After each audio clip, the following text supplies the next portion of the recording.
Hello, ഇന്ന് രാത്രി ഞാൻ ഇത്തിരി കഞ്ഞി കുടിക്കാമെന്ന് വിചാരിച്ചു കേട്ടോ.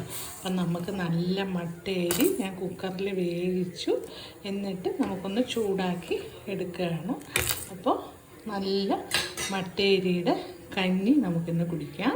അപ്പോൾ അതിൻ്റെ കൂടെ എന്തൊക്കെയാണ് എടുക്കുന്നതെന്നും കൂടി നമുക്കൊന്ന് നോക്കാം. അപ്പോൾ കഞ്ഞിയൊന്നും ആരും അങ്ങനെ കഴിക്കില്ല, അപൂർവമാണ്, പിള്ളേർക്കൊന്നും ഇഷ്ടമല്ല. പക്ഷേ എനിക്കിത്തിരി കഞ്ഞി കുടിക്കണമെന്ന് തോന്നി. അപ്പോൾ അത് ഞാൻ എൻ്റെ ഫ്രണ്ട്സുമായിട്ട് ഞാനൊന്ന് ഷെയർ ചെയ്യാം.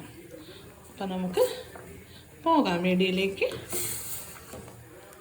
അപ്പോൾ ഉപ്പൊക്കെ ഞാൻ ഇട്ടിട്ടുണ്ട്. ഇതിൽ ഇത് എന്താ പറയുക, നമ്മൾ തേങ്ങാപ്പാലൊന്നും ചേർക്കുന്നില്ല, സാധാരണ കഞ്ഞി അത്രയേ ഉള്ളൂ.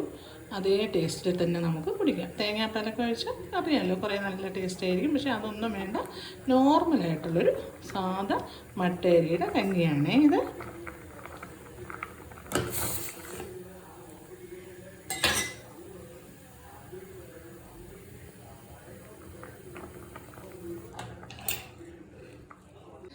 അപ്പോൾ ഞാൻ കഞ്ഞി ഇവിടെ എടുത്തിട്ടുണ്ട്. നല്ല ചൂട് കഞ്ഞി എടുത്തു. അതിന് വേണ്ടിയത് അവിയൽ കുറച്ച് എടുത്തിട്ടുണ്ട്. അവിയലുണ്ട്, പിന്നെ പപ്പടം ഉണ്ട്, നെല്ലിക്ക അച്ചാർ, നാരങ്ങ അച്ചാർ, ചമ്മന്തി, പൊടിച്ചമ്മന്തിയാണ്, പിന്നെ മാങ്ങ അച്ചാർ.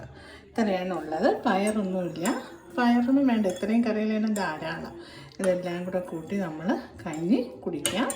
നല്ല ടേസ്റ്റാണ്, എല്ലാവർക്കും അറിയാമല്ലോ, വല്ലപ്പോഴുമൊക്കെ എല്ലാവരും കഞ്ഞി കുടിക്കണം, നല്ലതാണ്. അപ്പോൾ ഇതാണ് ഇന്ന് രാത്രി ഞാൻ കഴിക്കുന്നത്. അപ്പോൾ എല്ലാവർക്കും വീഡിയോ ഇഷ്ടപ്പെട്ടാൽ ലൈക്കും ഷെയറും ഒക്കെ ചെയ്യണം, കമൻറ്റ് ചെയ്യണം. അപ്പോൾ എല്ലാവർക്കും Tata, bye bye, good night.